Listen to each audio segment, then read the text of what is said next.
Oh, all right, well, turn us on. We'll wait 10 more seconds. No, a minute. We'll wait a minute, about a minute. Want to wait? I turned us on. No. No, Kathy's not here tonight. Lost my pen somewhere. Here, you dropped it, I think. Oh, that's my pen, yeah. Yes. Thank you.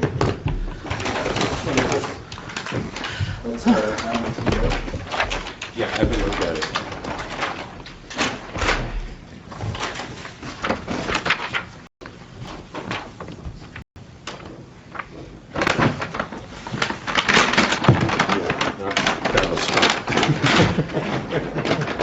Okay, it's 7 p.m., so we'll call the meeting to order.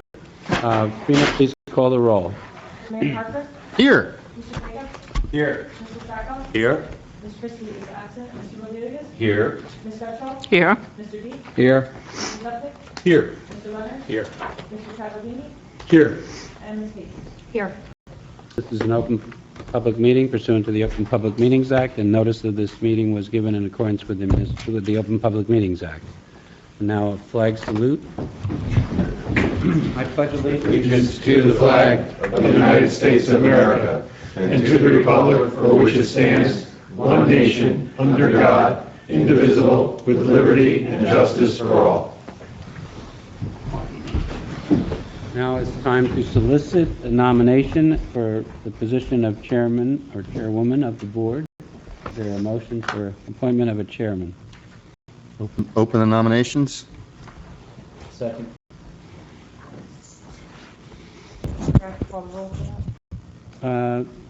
Not for that, but what are the, let's just say, is everyone in favor of that? Aye?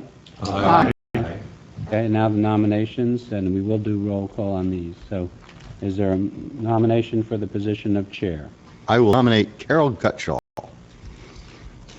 Chair. Second. And are there any? 1 second. Uh-oh. No first, only seconds. Nick wins. Backbencher. Are there any other nominations for the position of chair? Being none, we'll treat this motion as a motion to nominate and appoint Carol Gutschall as the chairperson for 2017. And a roll call, please. Mayor Parker? Aye. Mr. Jacob? Aye. Mr. Blackout? Aye. Mr. Rodriguez? Aye. Ms. Gutschall? Aye. Mr. D? Aye. Mr. Zupman? Aye. Mr. Leonard? Aye. Mr. Aye. Travaglini? Aye. Ms. Page? Aye. Congratulations, Ms. Gutschall. Thank you. And I thank the board for their confidence. Thank you very much. So we go on, and we need a vice chair. So do I hear nominations for vice chair? I will nominate Jeffrey Leonard for vice chair. Second. And are there any other nominations for the vice chair position? There being none, it'll be a motion to nominate and appoint Jeffrey Leonard as the vice chair. And a roll call, please. Mayor Parker? Aye. Mr. Jacob? Aye. Mr. Blackout? Aye. Mr. Rodriguez? Aye. Mr. D? Aye. Mr. Zupman? Aye. Mr. Leonard? Aye. Mr. Travaglini? Aye. And Ms. Page? Aye. And Ms. Gutschall? Aye. Congratulations. Congratulations. Vice chair. You will. And we should actually have a motion to appoint Trina as our secretary. Oh, you have that. It's further down on the. Oh, okay. I think we have in our resolutions here. Good. Okay. We're in. Trina, do you have a record of those who need to take the oath? I know, All of you were at the, Reorganization, so if you... who wasn't at the reorg? Well, we didn't get sworn in, some of us, why not? at the reorg. It was there. Yeah. My name wasn't called, I didn't stand up. Well, No, you're in the middle of a term. you're Right, not, right. So, okay, so your term isn't up. You're not You're renewable. not getting sworn. that's exactly what I said, I wasn't sworn in. You were last time. The time before? Yes. Yeah, Well, you don't need to be tonight. yeah. No. If you were previously sworn in your They're not sending you a message. No, no. No, No, I'm just saying. you don't know, get sworn in every year, Right. every appointment. every appointment, right? But did someone say they weren't at the meeting? So, Trina, do you have the form of oath? I don't, I didn't know of that he office? wasn't there. Okay. Okay. I know where Judy hides it. That would be good, Mayor. If we could get one, we'll have Jeffrey sign one. Okay, so we have a resolution, 2017-001, for professional services. Trina, I guess we take a roll call on that? We need a first and second. I hear a motion. Motion to adopt resolution 2017-001. Mr. Jacobs? Aye. Mr. Strachan? Aye. Mr. Rodriguez? Aye. Mr. D? Aye. Mr. Zupnik? Aye. Mr. Leonard? Aye. Mr. Travellini? Aye, Mr. I get it right. Aye. And Ms. Gutschall. Aye.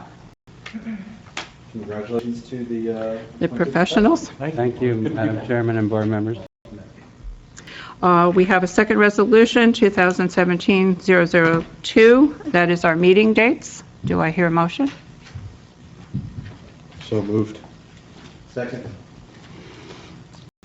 Mr. Jacobs? Aye. Mr. Strachan? Aye. Mr. Rodriguez? Aye. Mr. D? Aye. Mr. Zupnik? Aye. Mr. Leonard? Aye. Mr. Travellini? Aye. Ms. Peters? Aye. And Ms. Gutschall. Aye. Our third resolution is 2017-003 for board secretary. I will make the motion to appoint Trina Lindsay Second. as secretary. Second. Don't let her refuse. Vote. Vote before she can change it. I don't think, Do I have to call for- You're not allowed. Yes. you know what they say, once you're in, they won't let you back out. That's right. Mr. Jacobs? Aye. Mr. Strachan? Aye. Mr. Rodriguez? Aye. Mr. D? Aye. Mr. Zupnik? Aye. Mr. Leonard? Aye. Mr. Travellini? Ms. Peters? Aye. And Ms. Gutschall. Aye. I wanted to take this opportunity at this time to have a slight introduction of everybody, since we have some new members and we don't know them particularly, and they don't know us. So I thought it would be good to go from just a few minutes just to say who you are. We all have one thing in common, Bedminster, but we all bring different aspects to the board. So I'm going to start with the mayor, if you have anything you would like to say. Well, first I want to thank everybody for serving.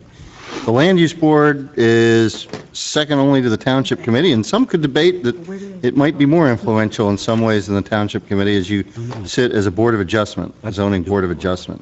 It is probably the most powerful and important volunteer board that we have in town, and I'm thrilled that all of you are here serving this important role, and I appreciate everything you do. It's going to be a challenging year.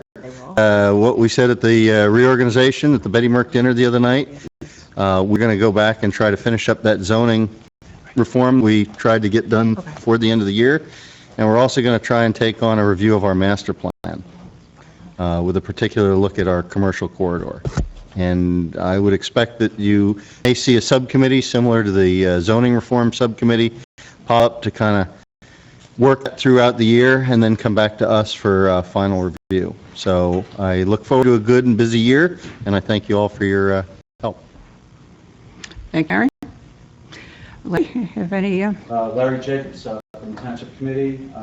As Carol asked to introduce ourselves, I live on Hillside Avenue, up in the Village neighborhood.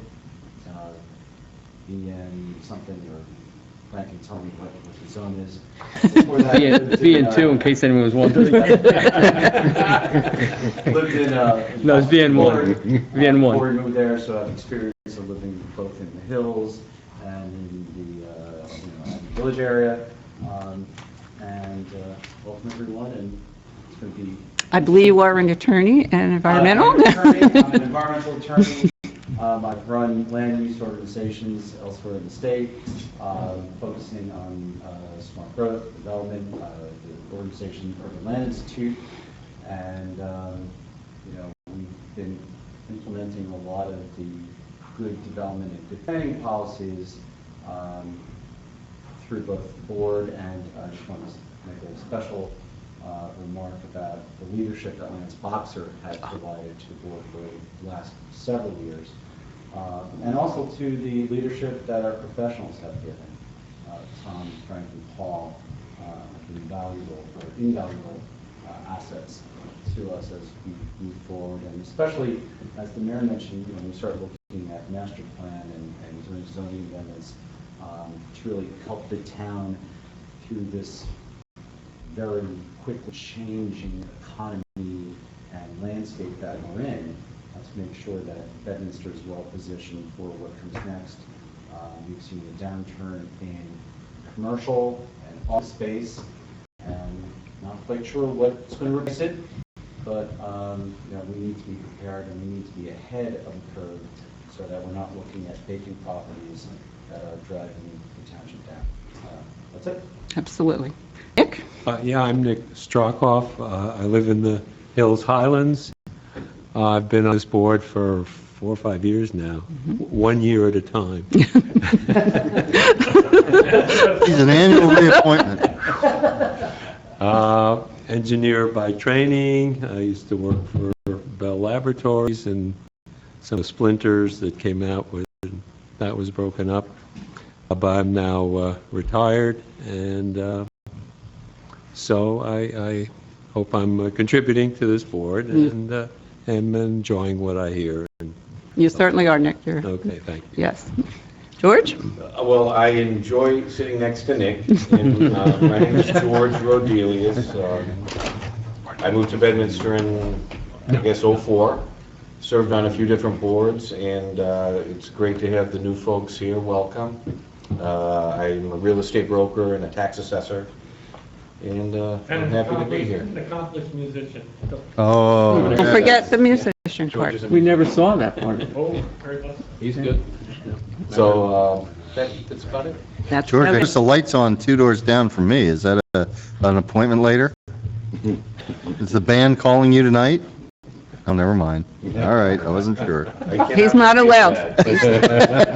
He's not, I could tell you, but then I'd have to tell you. he's not allowed. He has to be here tonight. Let's start down at the end, and we'll come back up this way. I'm a Patras. I am a commercial real estate and construction attorney. I've been in town, I don't know, for 6 years or so now. I was in Longmeadow, and we just moved out to Burnt Mills Road last year. Looking forward to helping out. Trying to see if we can get the town ahead of the curve. Good, thank you. We appreciate your service, Ann. My name is Rich Travellini. I am a 23-year resident of Bedminster. I live on Steeplechase Court, down the road from Larry, and not too far from where Louis lived. Been pretty active in town over the past 23 years. Baseball coach for maybe 13 or 14 years. I served on the Board of Adjustment back in the late 90s for about 3 years. I'm an architect by training, although not registered. I've been working in real estate, construction, planning, design for 37 years now. I run a real estate company in Secaucus, primarily corporate commercial real estate, and looking forward to making a contribution here. So Rich, I'm excited. where'd you get your architecture degree? The #1 Clemson Tigers. I knew you were setting him up. I knew there was Just as something. he coached softball, I figured I'd give him one. Born and raised in Bloomfield, New Jersey, but I am an exported Tiger. Welcome, Rich. Thank you. Jeff? Hello, everybody. Jeff Leonard. A lot of you have seen me elsewhere in town. Originally from Summit, New Jersey, and like my colleague here, I actually am an architectural professional myself, at architectural project management, which I've been doing for about 20 years. And I've lived in Bedminster for about 15 years. I've been on the Environmental Commission for about 6 years. and was the chair of that, and I'm also active in the Hills where I live. I sit on two homeowner boards over there, and definitely have, due to my office experience and career, definitely have a lot of experience with zoning and planning and environmental issues, which I think that would be something that would be good for. I'd like to see what I can do to help the town out to carry us through going forward. So glad to be here with you all, and I appreciate the opportunity to do this with you. Thanks, Jeff. We welcome you on. Thank you. And Scott? Hi everybody. My name is Scott Zupnick. I am a resident of Bedminster for going on about 20 years. I have run a small IT consulting firm from my home here in town for the last 12 of those years. I'm here a lot. I spend a lot of time in town. I work here, I live here, and I play here. And I care about what goes on here, so that's why I'm here. And Scott didn't mention, an important component was, Scott was a leader in the business association we had in town over the past half dozen years. Mm-hmm. And he tried to keep that alive during some dark days, but he knows both the residential and the business climate in town as well as just about anybody, so thank you. Thank you. Yes, good, Scott. My name is Lou DeGivain. I'm a physical therapist. I have a little different perspective on some of the topics and subjects that come up in front of the board. I'm also a commercial property owner in town. I'm also a business owner in town. I also live in town. 1 year less than Rich. He moved in a year before me. And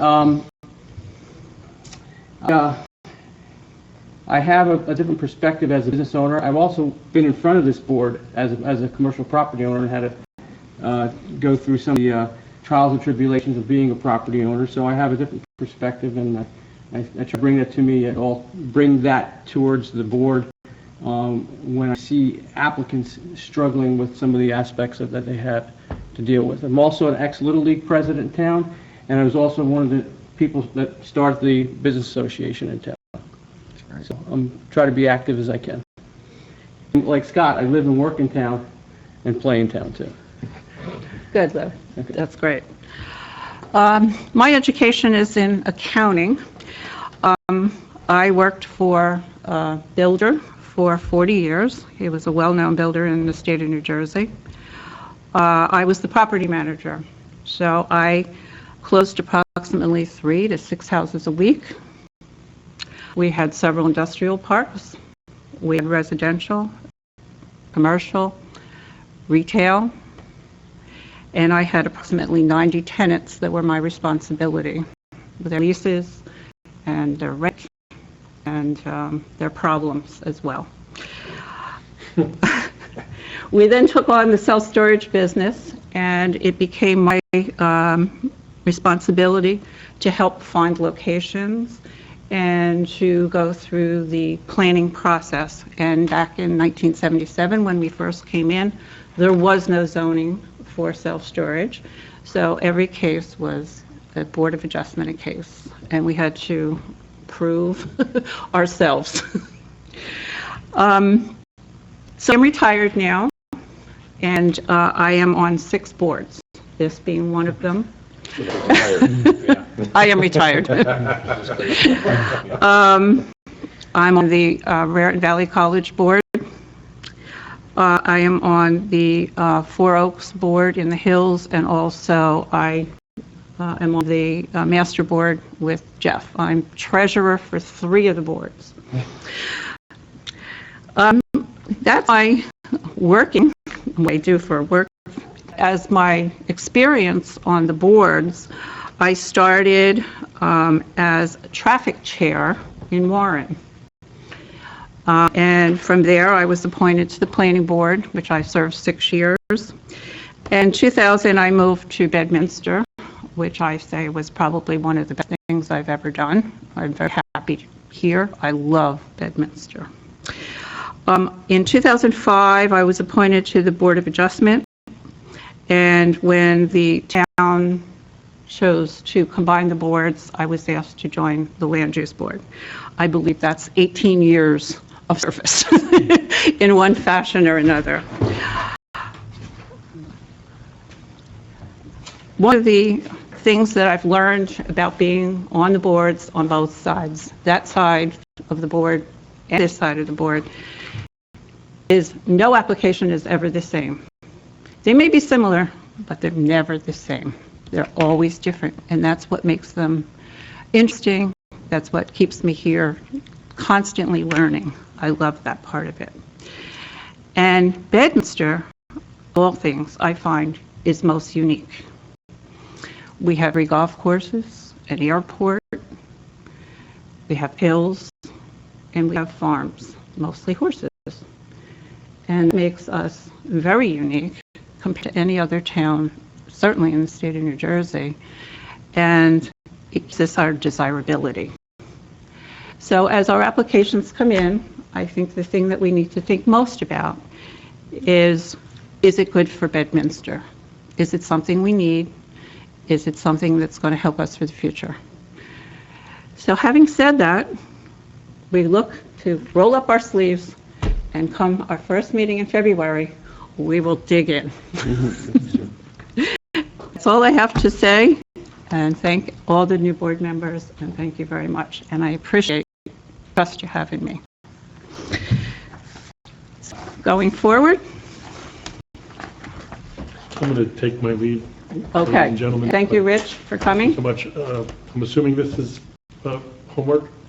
That's for the February 2nd meeting. Okay. And also, if you haven't done so, if you try to watch the January 14th meeting from last year, that will be very helpful for our second meeting in February. You can watch video. It's where the application started last year. I sent you a link today. Okay, January 14th meeting? Yes, 2016. Mhm. Yeah, the good thing about looking back, one of the ways that municipal land use law helps boards continue from year to year is that if you listen to the tape, or in our case, you have video, you listen or observe the tape, and then certify in writing that you listened to the tape of the prior meetings of an application, you become eligible for that application, even though you weren't a member at the time of that application. And that happens regularly, especially for things that carry over from year to year. So it's homework. It can be done pretty much any time, but you do have to do it to be eligible. And even an alternate can do it and become eligible, and then the alternate happens to be filling the shoes of the person who's missing on another meeting. They actually vote. If the person is just an extra person, they participate as much as they want and influence the decision, but they don't get called to vote. Understood. And Rich, we all have to watch that video from last year because none of us can remember. No. Exactly. Thank you all. Yes, thank you, It Rich. might not be a bad idea for the link to go out to the board, though. Everyone, a Yeah, refresher. yeah. Might not be a bad idea Yeah. for everybody to get a look at that video. Yeah, you really should, because it was a year ago, and Send you all a link. Yeah. Thank you, Yeah. Trina, that'd be awesome. I see that we have on our agenda here the master plan re-examination. Are we going to start that tonight? I think it's on there so that we can talk about the fact that this is the beginning of a process that will lead to a re-examination of the master plan. The last time the re-examination was done was 2008. There's a 10-year timeline. In order to keep your zoning protected and the master plan from being stale, every 10 years you're supposed to re-examine the master plan. It's to be a 6-year cycle. There's no magic to 6 or 10 years. It's really a question of when do you need to look, because the old policies aren't working the way you thought they would. And I think both the mayor and Larry have said that, that there are certain areas in town where certain policy refinements can make things more livable for the residents, can help us retrieve the opportunity to capitalize on really important regional economic development lands, not necessarily with what they've always been, but what they could be in the future. So we're going to look at the information that leads up to conclusions that we'll make probably toward the end of the year about changes to master plan. But certainly there are things that are going to happen along the way, as was mentioned before, where some of those tune-ups for the residential neighborhoods or some of the business district issues that have come up will be dealt with in the first couple of months, I think, the way we have discussed it. So this is just to let you know that this will be a process where I'll deliver to you the facts and information that will help you analyze and draw conclusions about where we go. In the past, we've had good information from real estate consultants about where the market's headed. We had the opportunity in Bridgewater, when I was preparing the plan for the Sanofi site, to get some fairly recent information about the corridor. We've had work done by Giotto with Bedminster, Spiffig, and the 5-year circle, the 5-mile circle around Bedminster. So we have the kind of information that will help guide us toward informed decisions about change. For the longest time, Bedminster's policies have sort of gritted their teeth and said, we've gotten this far with that. Look, we've got the interchange of 2 of the major interstate highways in the state. Look at this place. With the state, so everybody has had an assumption, a general way of thinking, that same old is really good. And it's what it ain't broke, don't fix it. And I think what we're talking about now is not deciding that it's broken and needs fixing, but that there are some refinements that we can bring that will do just what Anna's saying. Make this the best opportunity to meet this market and to fortify our ability to be a strong fiscal place in the future. So that's my little pitch for the start, and I don't have any information to share tonight. Okay. Paul, I guess we're going to get some of these applications and set some dates. Yeah, excuse me, I think the first one is item number 9 on the agenda. Excuse me, that's the determination of completeness for what was known as the Perone application, and now it's been refiled as the SST 100 LP application. Okay. And as you might be able to get from going from an individual name to a corporate name, it's actually being represented by an attorney. Information was put together in a very effective manner. Frankly, they have everything they need. There's a couple of minor waivers that I pointed out in my letter dated January 9th. It's my recommendation that the application be deemed complete and scheduled for a public hearing. Well, where is this location? Where's the It's on the property? corner of River Road West and Rattlesnake Bridge Road. It's not on the corner lot, it's kind of down River Road West. The second lot down on the left, it's going down River Road West. It used to be Randy Leone? It used to be the Leone property. Yeah. The last properties in town, right? Yeah. Yep. Got that big Goes up to the river. horse statue out. You drive Okay. down. So the first, I think, would be a motion. and a vote. Then it's a motion to deem the SST 100 LP application complete. So moved. Riverville West, that horse out. Second. And a roll call, please. Mr. Sharkoff? Aye. Mr. Rodriguez? Aye. Mr. D? Aye. Mr. Zepnick? Aye. Mr. Leonard? Aye. Ms. Tetris? Aye. And Ms. Gutschall? Aye. Paul, what do you recommend for scheduling? I don't think the first week in February is realistic. Obviously, it's close, and we have a very heavy-duty application that night. While the second meeting in February is advanced, frankly, they've been notoriously unreliable in their ability to come back. I would suggest we schedule this for the second meeting in February and see what happens. If we have to make an adjustment at that point, we will. But I would suggest that they do their notice for that date, and if we can get them on and get them done, that'd be good, because we have a couple of other applications that are pending and other ones that I know that are on their way in. Okay.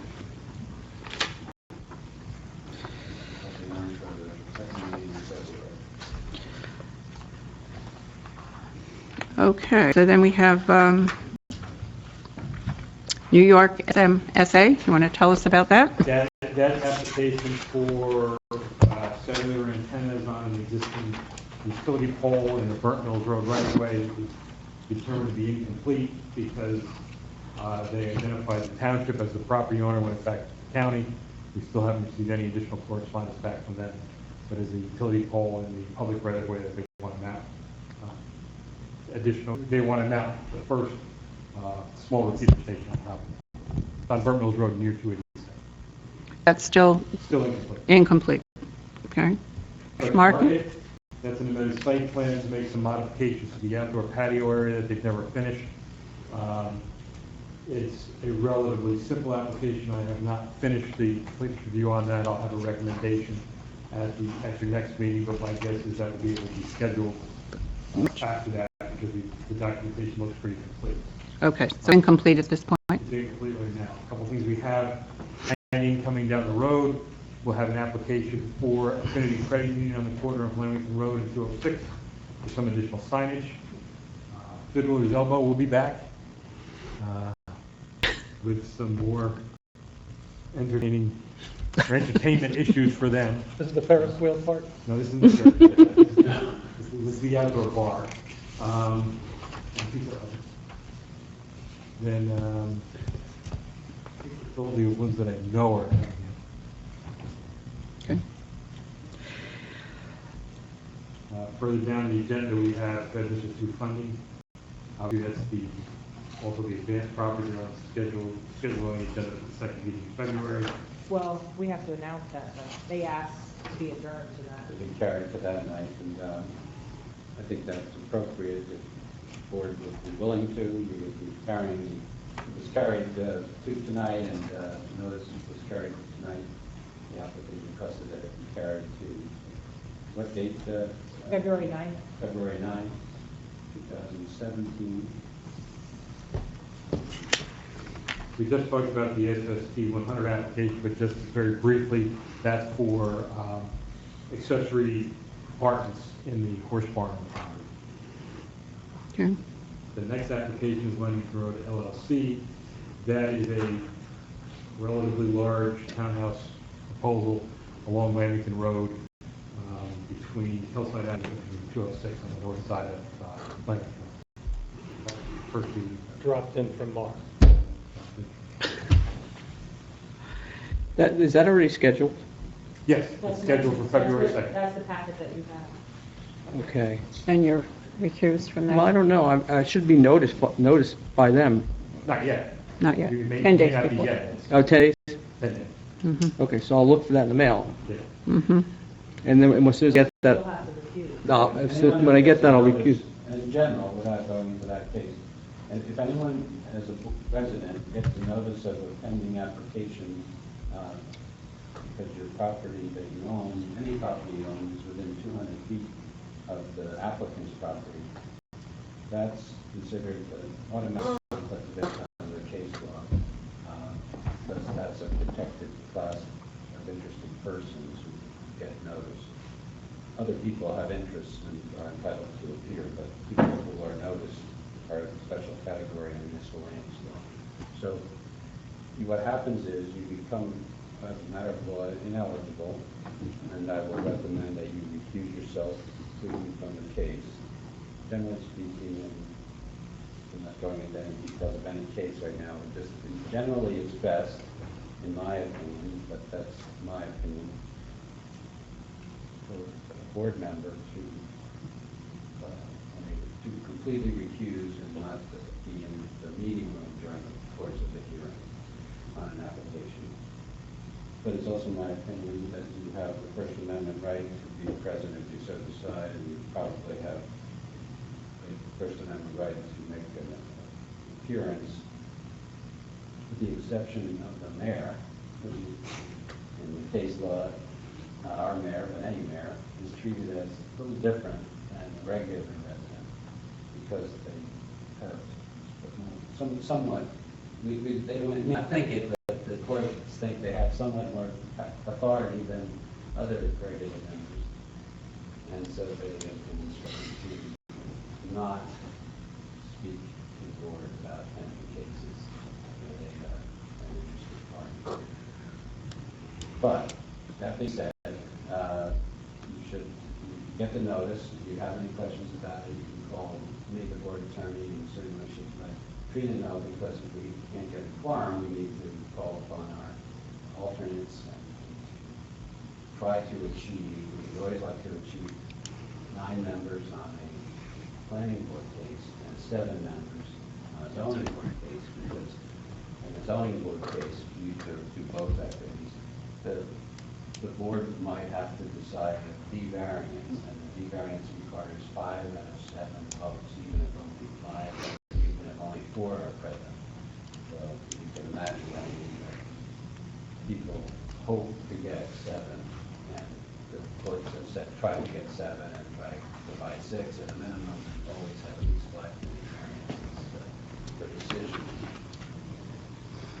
So that's a little ethical primer, okay? But nothing, you know, and we can, in particular cases, and if you're ever concerned about a conflict of interest, err on the side of calling me to go over, or see me before the hearing starts, to go over my opinion of whether you have a conflict of interest and whether you should recuse and why. And in that regard, you generally speaking, try to err on the side of recusal because if you participate in a case in which you have a conflict of interest as a board member, the entire case may have to be done over, even, frankly, after something is billed. Can you imagine that? That sounds like a nightmare. Not a good thing. Hopefully that never happens, but it has happened. Things have been torn down because of conflicts of interest. And it doesn't, it's very shocking if the person who faces that, like the applicant and the board member, because there's often a lot of legal criticism, political criticism, and newspaper criticism. It's very difficult to deal with. So if you ever really think you might have one, call me. Let's go over it. Let's be careful because you don't want to be in a case in which you actually had a conflict of interest. Paul, I know we hired our traffic engineer for the Lamington Road. We also talked about hiring him perhaps for Bedminster too. Do you think we should hire him at this point and give him a little time to, Absolutely. I mean, we'll have new documentation that'll come in, but I think needs to look at the, we should give Chuck what we have. Excuse me. all right, so Trina, I guess you want to contact him to get him that information? Will the escrow be paused for like? Trina and I discussed this the other day. They're actually fairly short, and on their escrow, they don't have much money left. So I advised them that in order for them to show up next time, they should submit at least $5,000 just to say hello, because we're going to have professionals at the meeting. We're going to have to review new plans when they come in. Is that for both Bed 2 and for Lamington Road? No, not for No. Lamington. Bed 2. Okay, just Bed 2. Them too. Okay. Okay, I think that our professionals wanted to give us a little review. Who wants to start? Oh, I can if you give me a couple minutes to get set up. all right. Yeah. What first thing I'm going to do is Trina's going to pass out something, because back in the old days, when we had paper, everybody, when they came on the board, got a printed copy. We don't do that anymore. It's frankly, I don't think all that effective, because unless you have a well-tabbed ordinance, it's hard to find it. So what I did was, I printed out just the definitions section of the ordinance. Obviously, not something to read tonight, just something to keep at hand, because Frank and I discussed earlier tonight, you know, vocabulary is a wonderful thing, and the vocabulary of the land use law and the ordinance is different than it is for most normal human beings. So, my suggestion would be, keep that at hand, be ready to look at it, and see how it goes. Oh, my God. This will eventually work. You should, I want to put the lights down. yeah, we're gonna leave the lights come down a little bit. It's audio visual. Well, it's nice and cool and small. Not as bright. Oh, I'll do it from over here, Frank. We like to do this educational session early on in the year. It's also convenient to do it when you don't have any cases, because you can ask questions that you might have, not about particular cases, but about process, and rules and procedures. I give you a chance to dialogue about it without it being in the middle of a case. And some of you may have seen this before. It's something that I've gone over in the past. But again, it's just reorientation, just because you guys are going to get hit very, very quickly with a lot of these applications we have coming up. And I wouldn't be surprised if in the next 60 or 90 days you get hit with an interpretation application. So, Anna, if you want to come down a little further, Yeah. you're stuck way over. Yeah. If you can see, please feel free to move, This is very move down. informal right now. We're in a public meeting, it's on the record, but it's not a hearing.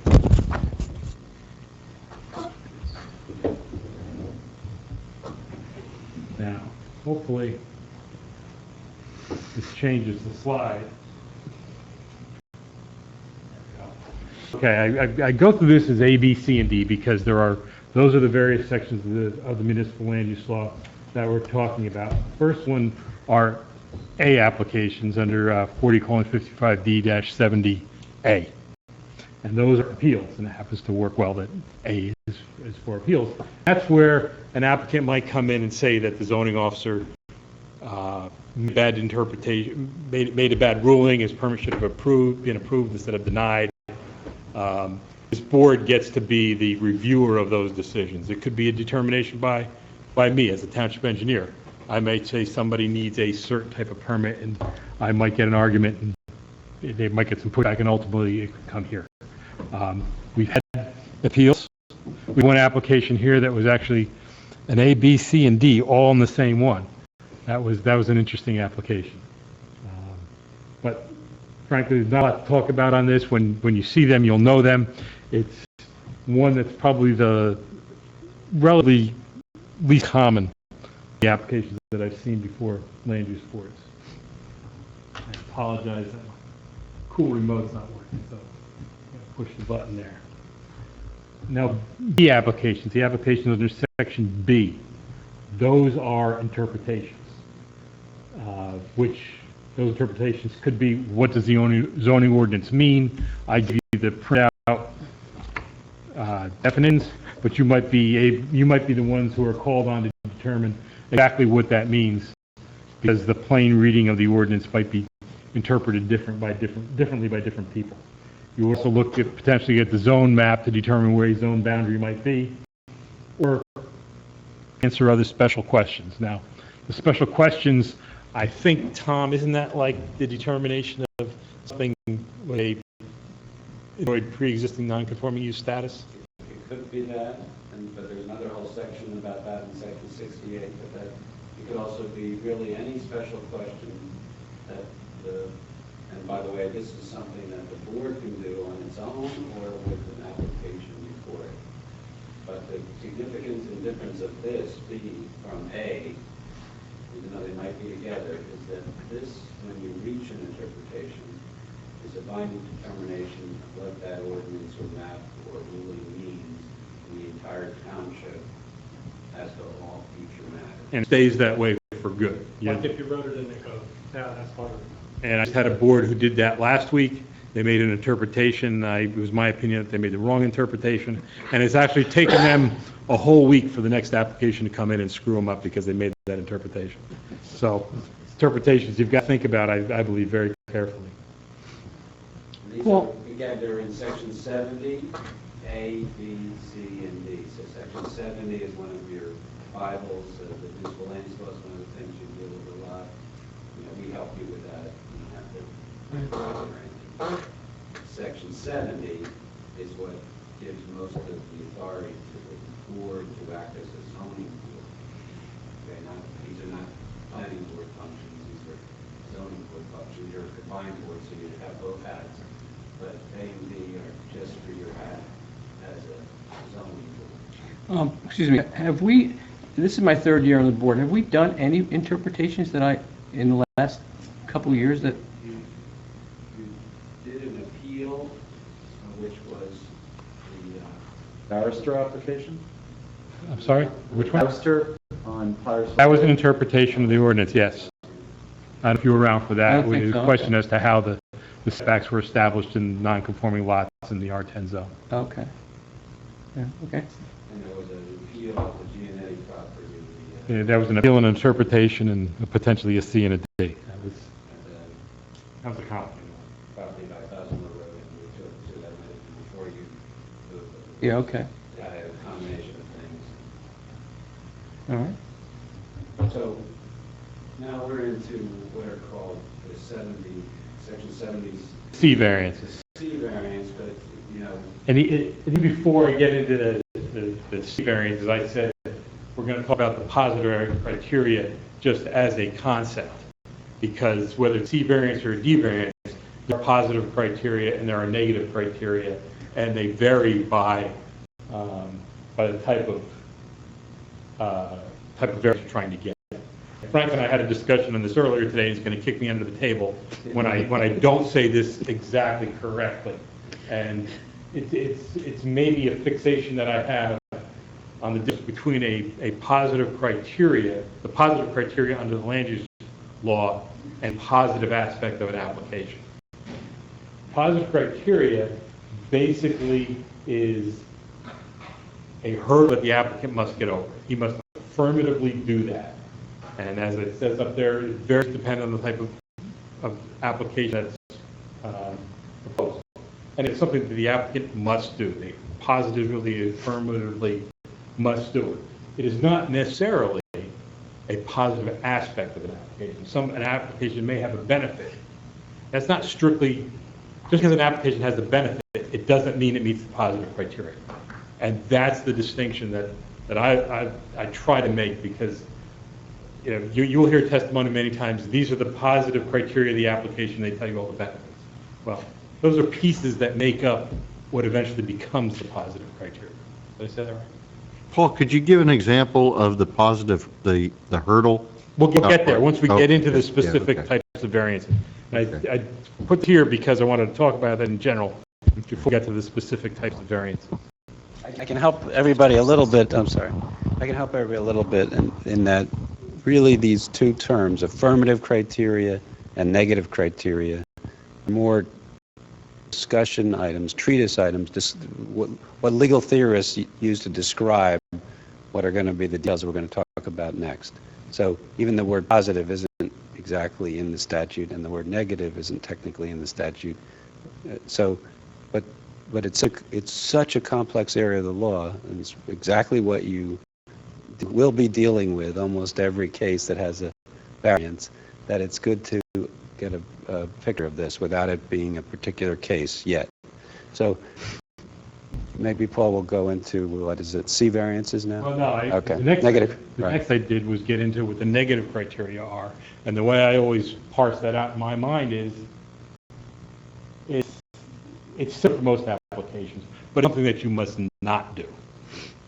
It's not necessarily a negative aspect of an application, but you cannot have a substantial negative impact. That is the negative criteria. You can't do something. And that's how I separated in my mind, positive must do, negative can't do. That's really the distinction. But the applicant must demonstrate that they're not They doing. have to demonstrate it to you guys. Both criteria, right. You are the judges of that. And as I said, they're pretty similar across the board, and that one of them is it does not create a substantial detriment to the zone plan or the zoning ordinance. It doesn't completely blow your zoning ordinance apart, so it doesn't make any sense if you had an application that did something along those lines. And this is where the negative aspects come in. It does not create a substantial negative impact to the public good. And that's a very simplistic way to look at it, and there are so many different cases that deal with all those things, but this is just general terms to start everybody thinking about these. The only clarification I'd offer is in the first part, the statute actually doesn't use the word substantial detriment to the zone plan. You're supposed to not grant variances that would impair the intent of what the master plan and the zoning together are trying to accomplish, except when certain facts are proven and according to these things that we're going to talk about. But Paul's right that basically on the negative side, do no harm. And you've got to find that they're doing no harm to those things. And it's doing harm to the neighbors, and it's doing harm to your ordinance and master plan. Those are the two aspects. Now we'll get into the C variances. And the C variances, there's really two types of C variances. And C variances are also called bulk variances, such as a setback, a lot size is most likely a C variance. Lot coverage is a C variance. Those kinds of things are typical C variances that you will see. Separations between structures is something we see a lot of, where the C variances are required for that. And under the C1 variance, those are the hardship variances. And something which is related to the size, shape, location of the property is unique to that property. I have a piece of property that's only 100 feet wide in a zone that requires a 50-foot side yard setback. Basically, this lot is zoned in inutility unless I can get some relief from those setbacks. So that's the classic C variance case. And the positive criteria that you have to demonstrate are those two items that I list up there under the C1 variance. For a C2 variance, because the court basically found and the legislature found out that everything isn't a hardship, but sometimes where a deviation from the ordinance makes sense, where it makes more sense than to do something that complies. We've seen that in many applications, for example, where somebody gets a variance for lot frontage because they could have subdivided a property exactly the same way by building a public street to provide access to one lot. And the public street might be 600 feet long to provide access to one lot. Well, a great variance there is, okay, we'll give you the variance for lot frontage and just run a driveway back there. There are obviously benefits to that. And where you look at that is, does it advance the purposes of the municipal land use law? I'm not even going to start to go into those. You'll hear them ad nauseum from every applicant that comes in here. But does it advance the purposes of the municipal land use law? And secondly, do the benefits of the deviation outweigh the detriments? Like the example I just gave. Is it better to have a driveway than a public street? In most cases, the answer is yes. You don't have the public maintenance of that road. You have less impervious coverage. There's many reasons why that would be a better scenario.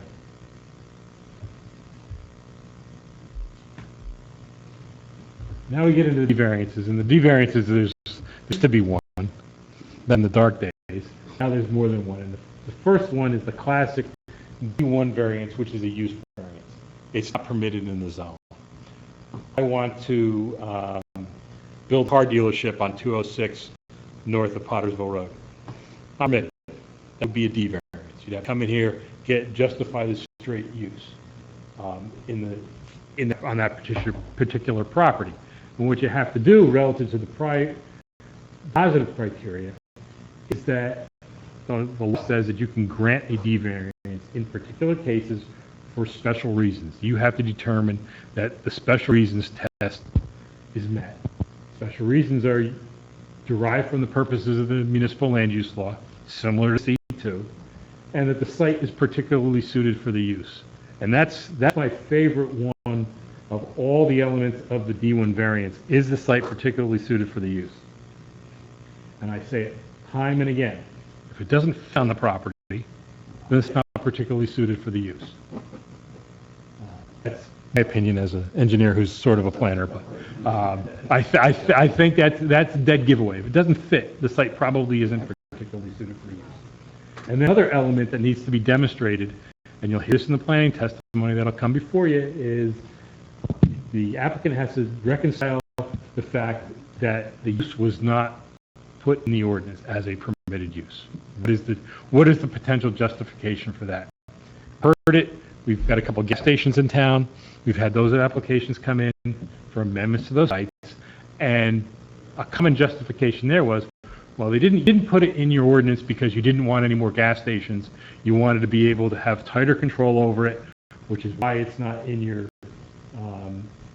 it's not in your permitted uses. It's not considered that way in your master plan. Frankly, I think that makes sense. There are certain types of uses that you want to have a little more control over because you don't have a D variance, and this goes back to planning board versus zoning board. The planning board is the board of yes. If they're coming to you, it's a use that they should be able to have approved. That's as simple as that. Is there a difference between a use that's not permitted versus a use that is prohibited? Is that a different D variance, or is that the same? I believe it's the same one. Generally the same, and the ordinances have a catch-all that anything not permitted is prohibited. And so really, in order to avoid the need for a D1 variance, you have to be able to prove to the zoning officer, and appeal the zoning officer to the board on an appeal or interpretation, that the use is in fact permitted. If you did prove that, then you'd be able to go without a D variance. Some cases actually are an appeal, an A appeal, an interpretation, and a D variance in the alternative. because if they, They'd not come back 3 times. they get told, no, you're not permitted use, they still get this, provide the same proofs for their D variance. It does happen. The thing about this is very summary. Special reasons is a very important legal phrase in the municipal land use law and has tons of litigation about what is a special reason. And I categorize them as 3 major categories. Particularity of the property for the zoned use, inherently beneficial uses, like, And I have a whole slide on that. and inability to use the property for the zoned use. It's called a hardship, but it's not C hardship. Those 3 categories are huge, and the number of uses that could be in any one of those categories in an application are huge. So this is your hardest job, the variances. Yeah, this is a long way from being a full lesson on all this Right. stuff, because I've never begin to be the one who could tell you, I could tell anybody half of what you need to know about this. But my real intent here is to introduce everybody to the vocabulary.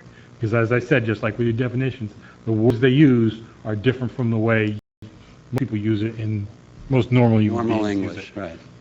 Attorney Tom, who do this for a living, speak this funny language, as do planners.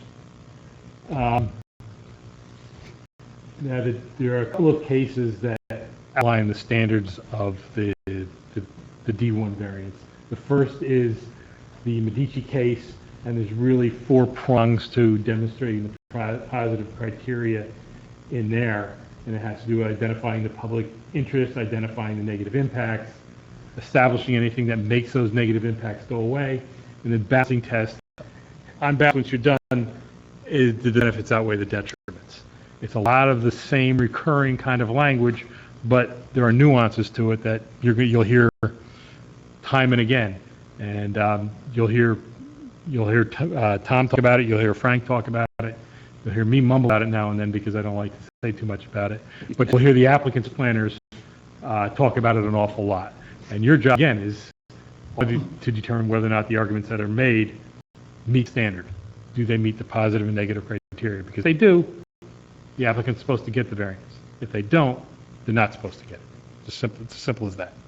And that's, I just jump in for a second. One of the really good points that we all think about,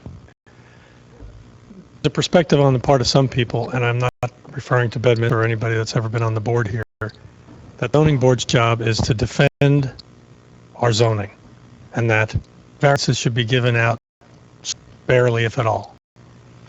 The truth of the matter is, like Paul said, the planning board is the board you go to if we want you to do what you're trying to do. The zoning board is where you go if you're not doing what we said you should do. But there wouldn't be a zoning board if you weren't supposed to grant relief when they demonstrate the criteria that you need to prove. That, to a certain extent, if an applicant comes before you and you get the 3 of us and we're all saying on every prong they have shown us that they qualify for this variance, and we'll help you come to that conclusion. At that point, it's really appropriate to grant a variance. So don't feel like you have to sit back and you be skeptical and put them through their process, but don't feel like granting variances means you're letting the town down if you do it right. Yeah, and just because they come here doesn't mean they meet the standard. Yeah. Okay, you have to listen to what they say. And one thing that I hear often is that boards get criticized all the time from the public. The board grants every application that comes before it. They never say no. And I will usually respond by saying, the boards that I work for have never approved an application that came in front of them. Everyone has been changed in front of the board based on feedback from the public or feedback from the board. Virtually 0 applications get approved as submitted. And so I don't, that's not a valid criticism of the board that I've ever worked for. Yeah, and it's a little do's and don'ts. One don't is, don't say in public meetings or elsewhere that you never approve variances, because that means you prejudged every case. So you don't sit up on the dais or out in the audience say, I never approve a variance. You might actually have to approve a variance or might conclude that you should. But the big point is, you prejudge every case, that each case is unique. In each case that happens to be very similar is unique, because why? In our system of law, all land is unique. Every piece of land is unique. Every piece of land is unique. So automatically, there's uniqueness. It's an amazing thing. So, Meaning that there's no precedent ever set by any variance you grant, because every case has its own unique set of facts and is going to be decided separately and uniquely. So when somebody says, well, wait a minute, the zoning board saw a case like, well, it doesn't matter if it was a case sort of like this. It's really the facts in this case that you're going to decide. Tom, is it too early in your presentation to ask the question about things that members up here can get us in trouble with legally, but what you say or you don't say? Yeah, You're going to get to that. Well, the only reason why I would say is... He was already starting down that road, that's what I wanted to ask. Don't jump on this yet. Okay. Is because All right. this is actually the first time I've used this projector in a presentation, and I'm not 100% sure how long the batteries are going to all right, let's get through the presentation. All right, good. But I'll write that down. That's a valid reason. So then the other kind of key variances, and we've already heard somebody say the words, inherently beneficial. Go back to a case called Sika, and inherently beneficial uses are ones that have been determined by the courts and by the legislature that by definition promote the general welfare. Schools, hospitals, churches, those are the type of developments that are typically considered inherently beneficial. Once you get over that inherently beneficial hurdle and you've been determined to be inherently beneficial, effectively you've met the positive criteria. You've already passed that hurdle. You're done. You don't have to necessarily demonstrate that the site is particularly suited. The site still needs to work, and I think that really goes to the negative criteria, particularly as it relates to a inherently beneficial use. You have to deal with the enhanced burden of proof of reconciliation with the master plan. What you need to do is determine what the detrimental impacts of that use is, and then find out what the mitigating conditions are that might be. You might have the use variance might be, we'll go back to the car dealer. I'm sorry, I can't do that because that's not inherently beneficial use. Let's go to a school. Let's go to the Willow School. Okay, assuming that was not a permitted use in the zone. It would meet the positive criteria, and so then you have to look at what are the potential negative aspects of that application. Maybe more lot coverage than the zone permits, maybe excess light, maybe increased traffic. So what conditions can you put on that application that will ameliorate those conditions? Is it additional buffering? Is it enhanced stormwater management? Is it off-site traffic improvements? Those are the kinds of things that you have to deal with inherently beneficial uses. Because our solar panels are also inherently. Yeah, by statute. That's what the legislature By determined that they One were of the smarter first times the than legislature ever listed what special reason, which is in the statute, of inherently beneficial, which was not in the statute, would mean. And they declared solar energy facilities and wind energy facilities, which is even more shocking, are. So the important thing when you think about inherently beneficial use is it shows up and it's already got the presumption that it's, because it's inherently useful to the public interest, you got to show us why it shouldn't happen. You got to show us why it so violates the intent of your master plan of zoning. Like, let's, for the sake of argument, say that a regional medical center decided there was a good spot just past Burnt Mills Park for this. So right off the bat, that site may or may not be suited at all, but it doesn't really need to be. If there's enough there to put what they want to put on the ground, now they're trying to explain why it doesn't violate your intent of the master plan, or why neighbors or the traffic situation or any of those other things are not so negatively affected that it overcomes the inherent benefit that comes with the use. And you had to drive down Old Farm Road to the site, and you've got a dirt, unpaved, unimproved road, that might be a reason why. But back to the phrase that previous language I talked to you about affirmative criteria and positive, according to Paul's slide. Something that is inherently beneficial, or by either statute or case law, injury hospitals, solar energy, churches, houses of worship, they've already met the affirmative criteria. You're not going to say, you can't say no because you don't think it's affirmative. It's been determined by case law that it's affirmative. So that's why you are then really focused on, did they prove the negative criteria? Did the applicant prove it? Did the objectors prove something to the contrary? And it gets very focused on the negative criteria and on the Sitka balancing test, because that is a different test than the commercial use variance. And when you see these, before you get to your deliberations, I'm sure Tom and/or Frank are going to, remind you of what the specific discussion is. But this is, again, introduce you to the vocabulary. The next D variance is a subset of the uses, which is a D2 variance for the expansion of a pre-existing non-conforming use. The most important thing to realize with a D2 variance is the use must have been legally pre-existing.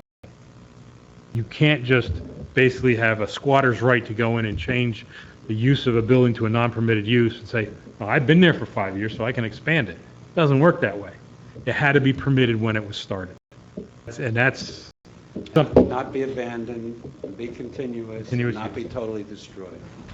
So, if it pre-existed the ordinance and was lawful when it pre-existed the ordinance, and things do exist like that, by the way, they might be 100 years old, or 80 years old, or 70 years old, and be operating all these years. Sammy Cider Mill in Mendham. Don't have to go any further than that. That's Say again, I'm sorry? Sammy's Cider Mill, the restaurant in 24. In Mendham. That's a classic pre-existing non-conforming use. In Mendham. They exist everywhere, in all towns, some of these, and they, under the case law and under the statute, are deemed to be entitled to continue as long as they continue.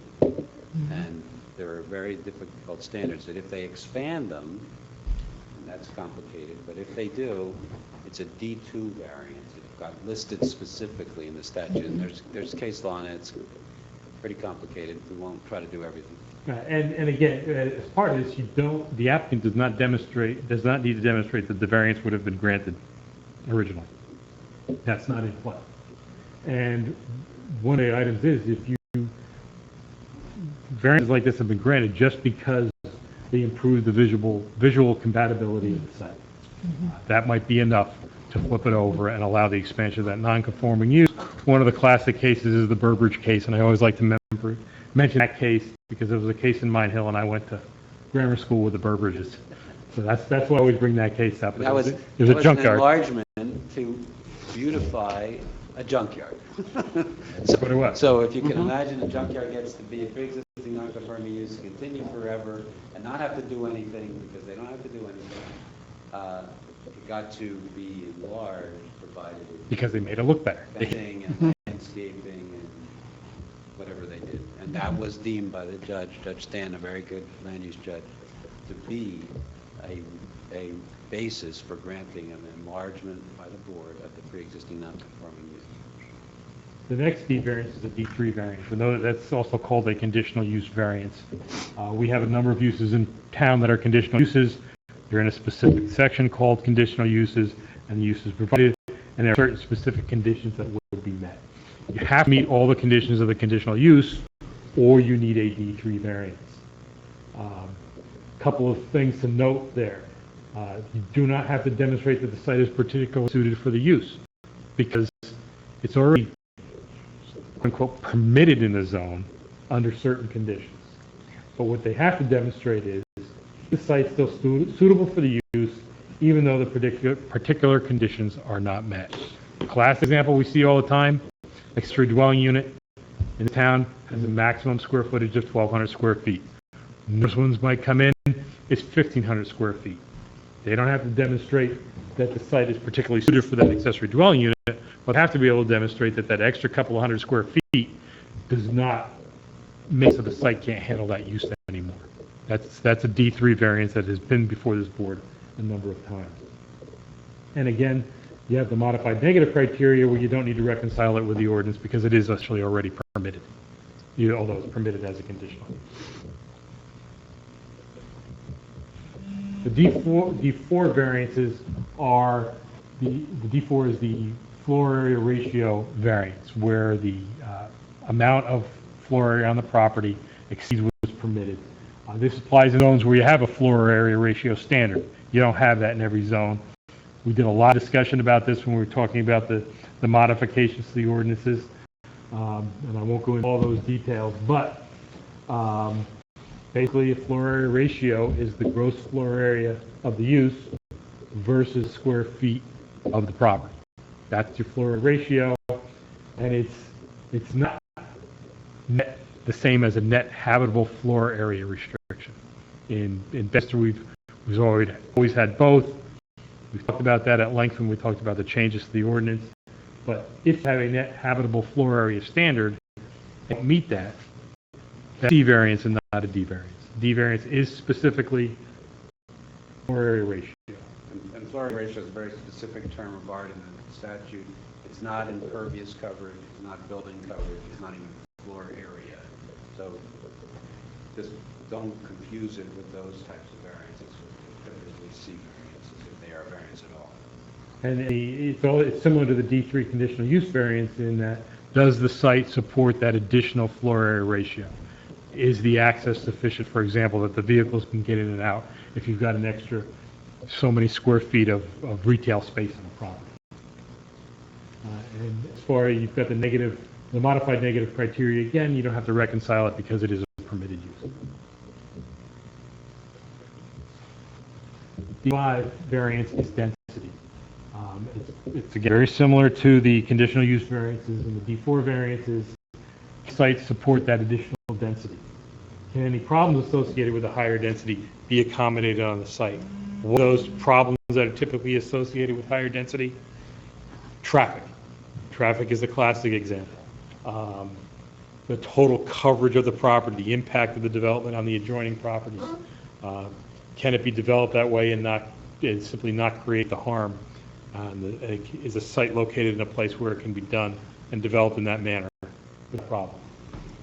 And this, by the way, is just the number of dwelling units per gross acre. It's not about impervious coverage, it's not about commercial, it's not about industrial intensity. It's about a specific phrase, term of art in the statute, number of dwelling units per gross acre. It's the residential equivalent of the FAR. Although FAR can also be residential, density can't be non-residential. But if it's a use variance, such as townhouses or condos instead of single-family houses, then it is a D1 variance, not a density variance. The use is not permitted. If the use of multifamily housing is not permitted, it's a single-family zone for the town. Then you have to go back to that D1 criteria. D1, the most significant proof that someone has to make about any variance in the entire state of New Jersey and frankly in most states. Okay? And so D1 is the toughest burden. Slide down a little bit, different ones. All these D variances require the 2/3 supermajority of the 5 affirmative votes to get that application. The D6 variance, this is an interesting one where the height of the principal structure exceeds the permitted by more than 10 feet or by more than 10%. And I got tripped up on this a week ago. I was looking at an application, so that I needed D variance because it exceeds the permitted height was 35 feet, and the building was 42 feet, that's more than 10%. And I was quickly reminded that, no, that was an accessory structure and not the principal structure. So the accessory structure can go up more than that and still be a C variance, not a D variance. Make sure you keep all this straight. I know you're not taking notes. Will there be a test? You've got to go ahead. Is there a pop quiz? Exactly, every time you vote. No, that's why we have our professionals. Actually, We get it right. Right. And the positive criteria for the D6 variance is something that always befuddles me a little bit because I don't know if it's really very well defined. Basically, does that additional height create a problem? You know, it's a little bit difficult. Why it's the D variance, I'm not quite sure. Basically, what happened But the was legislature Well, decided. legislation has decided that these 5 additional things will require a D variance. a little bit difficult, a little bit more of an impact than just a C variance. You think of three categories that we talked about: use that's not permitted, and the two intensity measures, FAR and intensity. So those are things where you're doing something different from what we had in mind, as opposed to this where you might only be, as Paul said, a few feet above something, and there's enough sky for you to go higher. I mean, it's probably going to offend a neighbor. That's the issue. When you hear somebody's going to talk about the fact that they don't want to look at that hospital. We're talking about dealing with lightning rods, because in the ordinance, because lightning rods are variances, and that's pretty high. Well, My humble opinion. what if a application fell in several of these categories? They have to justify them all. Yeah. Okay, so they come in as a D2 and a Yes. D6 or whatever. If they have a D1, they pretty much don't approve the That's same the toughest thing. standard, They're is gonna the have to approve D1. the same thing, right, and they're gonna try to use that to bootstrap the others too. So- Right.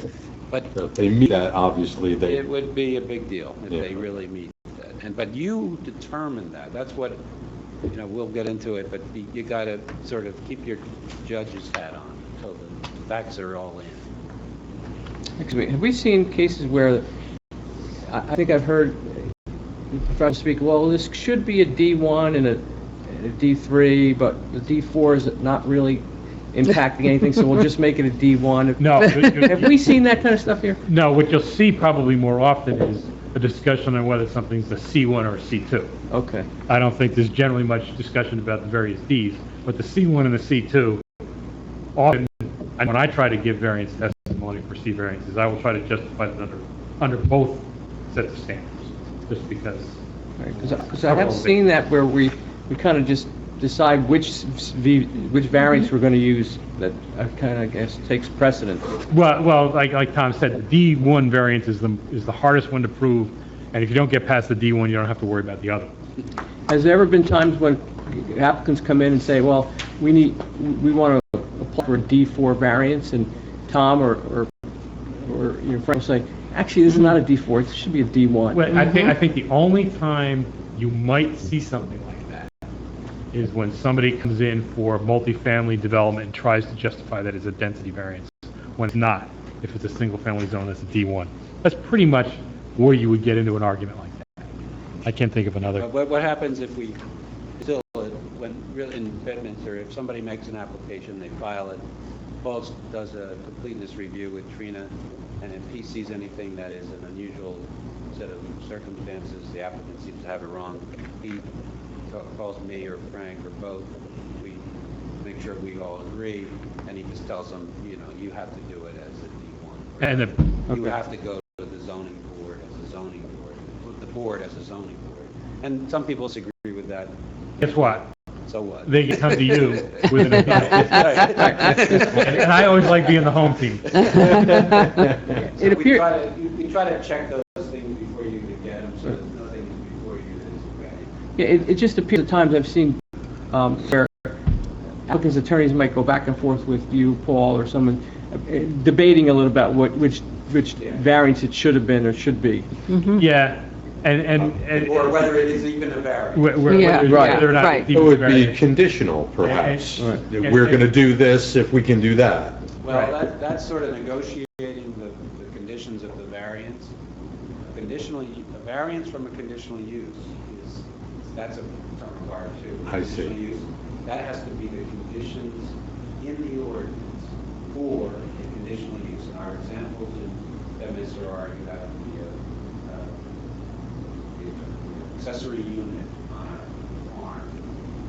You have houses of worship. You have golf courses. They are conditional uses. They deviate from the conditions of those conditions. Stated statutes, stated ordinances, they have to get the conditional use variance. So, And where we have those discussions is often because it's all about the definitions. And the definitions in Bedminster are not the same definitions as they are other places. That's right. And, more often than not, I think I've been through the ordinance more times than many of the applicants who come here. So I've been on the block 2 or 3 times on these. So that's why there may be those discussions. Right. Because what is a variance one way in one town is different next door. Yeah. That's right. Your ordinance is another Bible that you have. You have the municipal land use law, your ordinance, and your ordinance is just Bedminster's, and it's different than any other town in New Jersey. What makes us unique. Better than most. The next thing I want to talk about a little bit, and again, very briefly, you see virtually none of these, but there are things that exist, are the section 34 and 36 variances, where this board can direct the issuance of a permit for structure that might be in the bed of a street, a public drainage way, et cetera, like a paper street. You might be able to issue direct that permit be issued where otherwise it would be denied. I will tell you that in 30 years of doing this, I've never seen a section 34 variance. I've seen a lot of section 36s, and that's where a lot does not abut an approved street. It's on a paper street. The applicant has to demonstrate that there's safe access to the building that is going to be built on that street. There may be improvements that are required, and this board is the one that makes the determination on whether or not that permit could be issued. And all I have to do with making sure you don't take away all the economic utility of the property. And that colored slide means I've actually made it without running out of battery, and we can go back to some of the mayor's questions and anybody else who's got anything. So thank you for your attention. I hope this helps. If anybody wants this PowerPoint, I'd be happy to send you a PDF of it. The mayor, Getting better at this every year. It's a great review. the mayor has a very good question. What are some of the things that you shouldn't say, and they can get you into trouble or get the board into trouble? And it's hard to give total black and white rules, but the one I gave you I would stand by, which is you don't say on the public record or outside the public meeting and never vote yes on a variance. Why? Because that means you just have said you wouldn't judge the case on its facts. So how can we generalize that? We can generalize that to say, do think and act like a judge. But Judge Judy, who is quite intelligent, a judge who thinks about it, hears everything, listens to all sides, and as we have seen in cases, there's tons of sides. It's not one or the other. It could be 20 different opinions. Hear it. Not the complicated variance cases, the minor site plans, the minor subdivisions. You're going to have immediate dialogue, and you're going to The one we have next month is what he's talking about. yeah, and things like that. That's And you have to assume that there is controversy, and it will come out, and your job is to hear the controversy. There are, however, a couple of nevers. Never communicate about an application by email. So I know, let's just talk to Burns Township. They simply do not want to go there. I do not, I would. And don't even, Never reply all. Right, everybody's into texting. Please don't text about cases. Please don't email about cases. Please don't say in emails or texts, I would vote this way on that.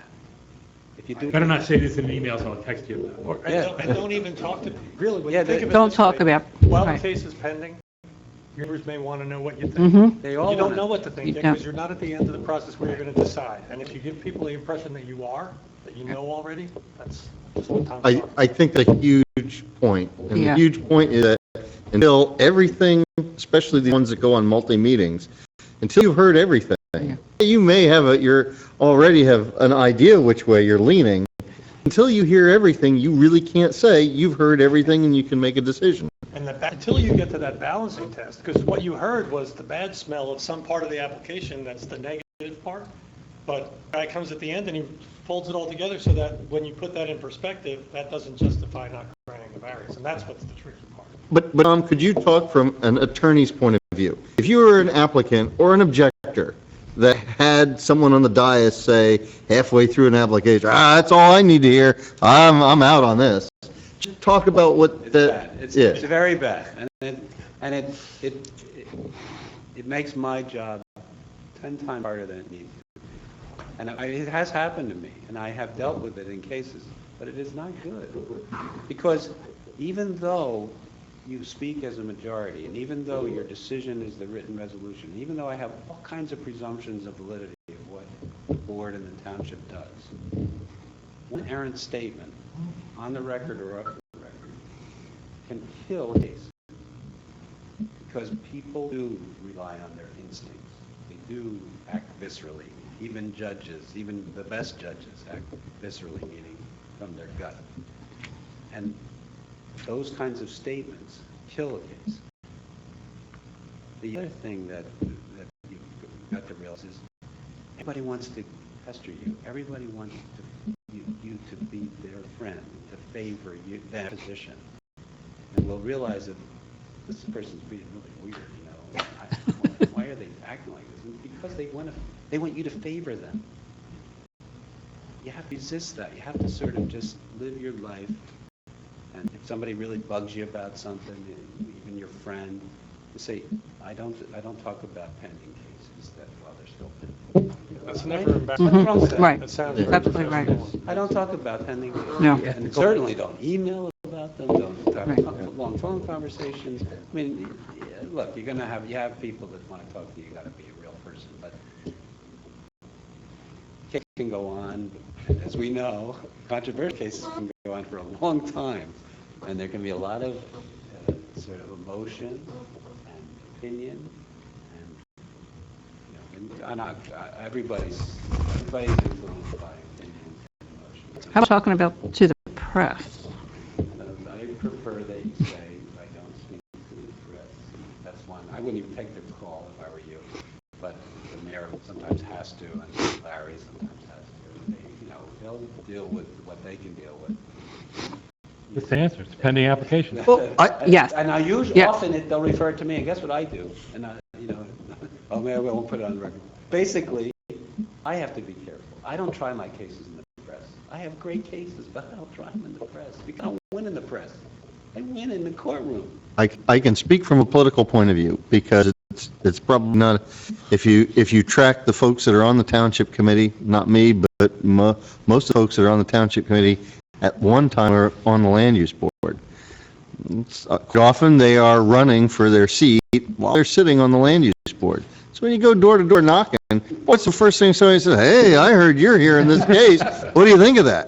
Mm-hmm. That puts you in a pretty tough spot because you are trying to gain their vote. Mm-hmm. But I will say to a person, at least in the past 6 or 7 years I've been around, they all said just what Thomas said. Look, I can't talk about that. I'm sitting in judgment on it. They may say, what do you think? Good thing. You can't really say I agree or I disagree. Say, well, they might say that's interesting, and I'll consider that. But really, Right. huh? Right. Yeah, but yeah, until you hear everything, and you'll hear that when you're physically here, you can't pass a judgment until you know everything. I have a question in regards to questioning, because it's come up many times where, maybe you can give us some advice on how we can question applicants, when and how vigorous. There's been times when I've heard applications where some of the witnesses are saying things that I believe to be completely outrageous and not even based on some truth at all, but they just kind of say it, and at some point, how do you say, like, really? Are you saying this is really true? How do you phrase these questions? That was one of my don'ts.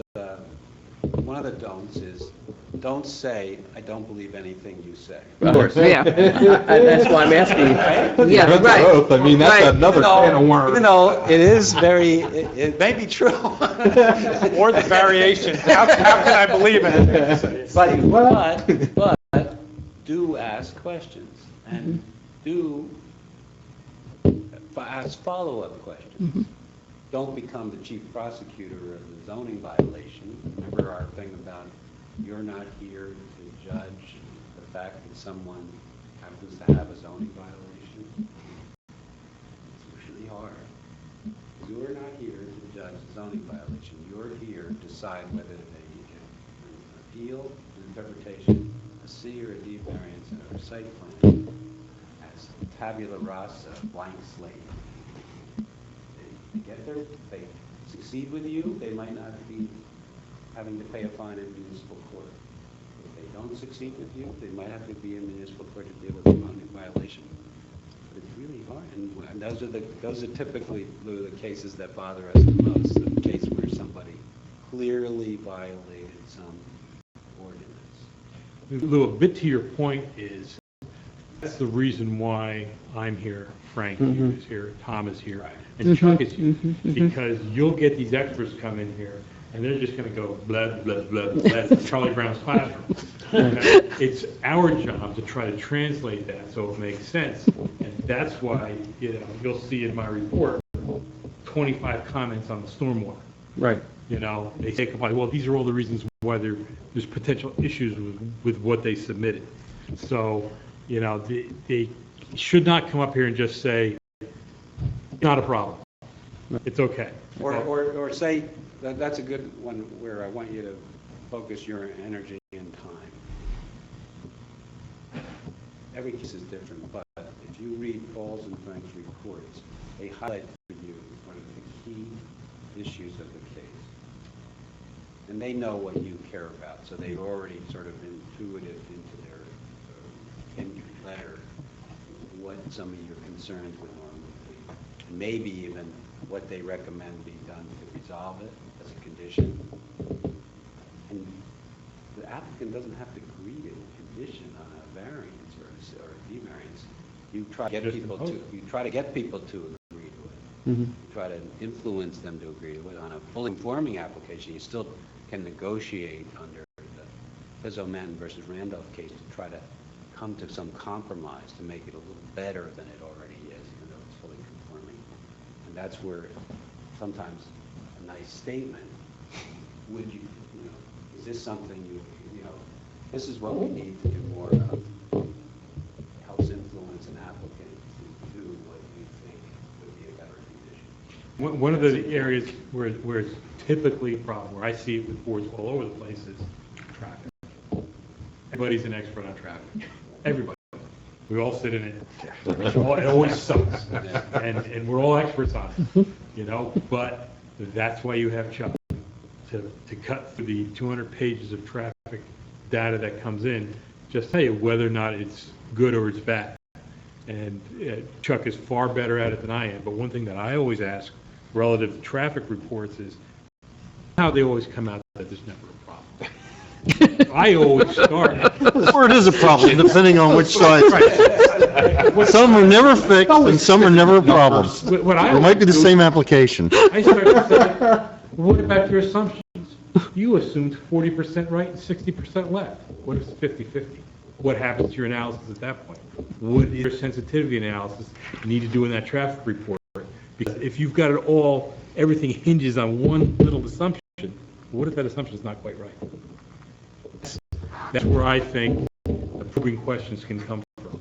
Then a few times, I think, where I didn't necessarily think that the applicant was going in the right direction, and I actually asked you for some clarification, like I might say, Paul, what is our zoning ordinance? And you kind of steer them back to, this is how it's really supposed to work. Because I don't want to be professional challenging them, because I don't have the information. Yeah, and that's fine. That's why we're here. Yeah. But everybody believes that traffic consultants are making this stuff up. The truth is, when your guy sitting with us and their guy are saying almost identical stuff, it's a pretty good chance that that's what you're going to hear. Yeah, We're not disputing. Remember this rule. This is, your perception of an existing traffic problem and the fact that there is existing traffic off track is never a justification for denying the fully conforming use. Okay, it's never a justification for denying a fully conforming use. It might be for a variance, but Search for use. it only is for use variance. But if it, let's say it's Dunkin' Donuts going where mom and pop's store used to be, and it's going to be 10 times the traffic, but yet it's on the state highway, and you don't have jurisdiction. And the traffic consultants have both opined that it conforms with the ordinance. You're not going to prove it fully conforming use, because if you do, I'm going to tell you And you're going to hate to pay the bill to lose a case that you should have granted. And the mayor will be very upset. You have to sort of, but on a D variance, or a very heavy C variance, the off-track traffic problem might be a justification, but there probably are others, too. I go with it. So don't, if the two traffic consultants are in agreement that it's not an off-track, not a problem for misuse, you don't want to be using traffic as a reason. I'm going to help you with that in the written resolution. You don't have to do that part yourself. You have to decide is, basically, do you want to grant or deny the variance? And don't believe these plaintiff's attorneys that tell you you have to explain all your reasons right in the meeting, on the record, and you have to be perfect. You don't have to be perfect in your words. You just want to be careful not to say prejudicial things. You want to be careful to be reasonable, and then you want to make sure that the way the written resolution is written explains your reasoning for why you voted no or yes. And a way to deal with that is part of the reason why I put up the positive and negative criteria. Make your comments in terms of the positive and negative criteria. They didn't meet the negative criteria because there is such a substantial detriment to the neighborhood. Guess what? It's exactly what Tom needs. Right, and put that at the end. Yeah. And there's nothing wrong with sitting and waiting, because that's what you were.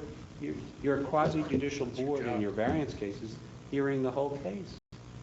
It's okay. It's like the judge deciding on the first day of trial if he knows the answer. I've seen it done before.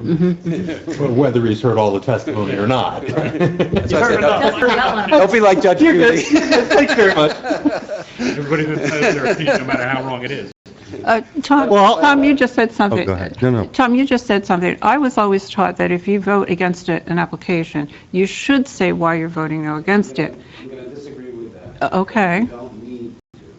And why do I disagree with that? Because the bottom line is, it's not what one of you says. Right. It's what the majority of the board says in this written resolution. That is the decision of the board.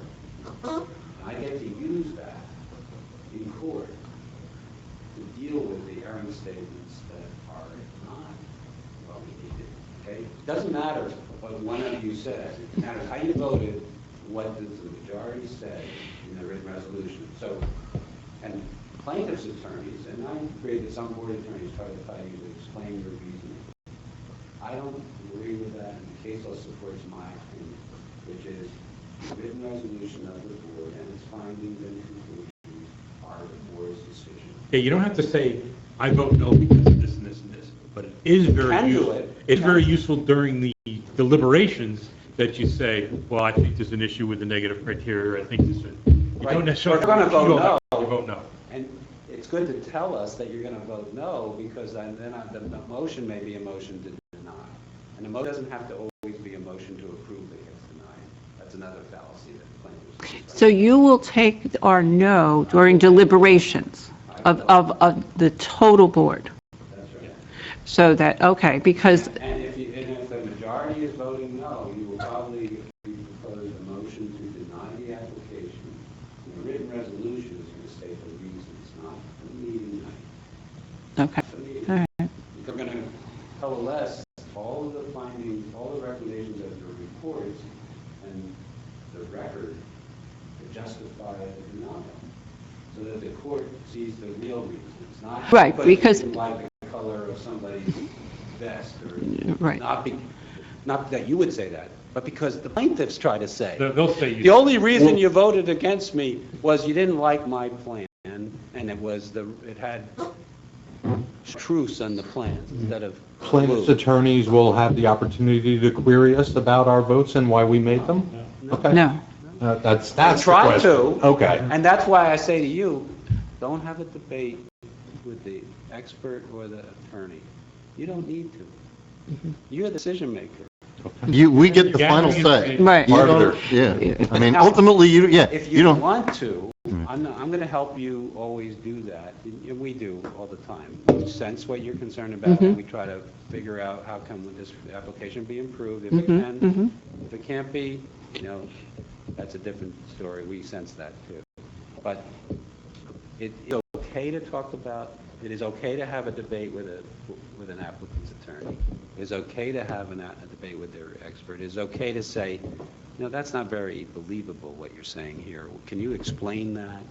And to show your sort of lack of agreement with their position without saying, I'm going to deny your case, or I would never vote in favor of your case. Yeah, and when they're done, you don't have to say, I used to hold along. Just let it go. Right. Now, and by the way, if we really sense that somebody was not credible with their testimony, your resolution will probably say that the board rejects the credibility of that witness, okay? If we need that. Sometimes we don't, and I will try to write that in there. And that helps us a lot, because you're the fact finder. You are the judge. You get to decide. That person was wrong. But there is an appeal, there's no new testimony. That's right. So, Right, so if there was only one expert that testified, and there was a traffic guy who told you you didn't risk it, but if you'd had your own expert, he'd do the same thing your expert would have told you, but everybody thought that was BS, and everybody pretty much said that's BS, and we're going to deny it. There's no controverted testimony in the record. When the judge reads that, he's got one expert who said this is the facts, and a bunch of people that are not experts say we don't buy that. Now, what Tom said is you always have the right to say we don't buy that. You want to do it with as much ammunition as they did it with. right. Right, and if I sense that the record is weak on one position, the likelihood is I'm going to stress some other reason why you're doing it. Okay? The judge will say, Mr. Collins wrote a good resolution for the board, and the board decided that. And sometimes the applicant will say, Collins wrote the whole thing, and he's wrong, and he's just making it up for the board. And the judge will often say, Collins did a good job because he's writing for the board, and he has to figure out what the majority of the board wanted to say.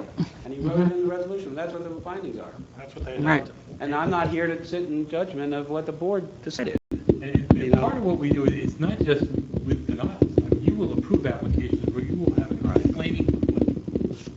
Okay, but application should be approved. And it's, That's really fun, man. Oh, yeah. You can't win. Well, they also have the right to appeal. right, Yeah, that's right. But you know. it's the flip side of it, where we Right. have to do the same thing. These are the reasons why it's right. Mm-hmm. You know, and you see these things. I've got an application right now that I'm reviewing. I have an engineer who comes in with zero stormwater calculations and says this huge development will meet standards. It's just a carte wash thing. Very hard, if he doesn't have anything else, he doesn't have much to stand on. That's a net opinion, that means nothing. So that's where I have to work with the board and say, well, these are the things that weren't considered. A net opinion is basically where somebody says, trust me, I'm the expert, here's what I think, rather than saying, here are the facts, here's how I analyze them, and here's how I came to my conclusion. But do be active in the case in the terms of listening to everything, considering what one person said versus another person.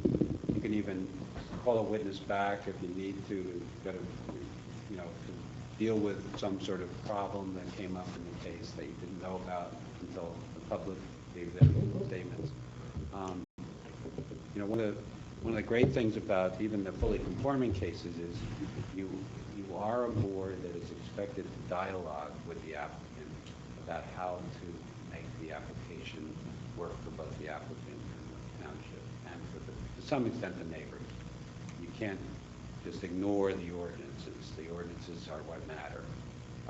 But sometimes applicants will also try to do what's right in respect to what your questions are or the statements from the public. And to the extent you can eliminate controversy in that way, it's good.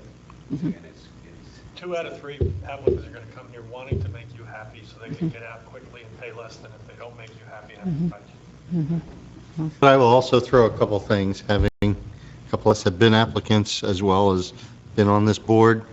Let's remember, this process shouldn't be hazed.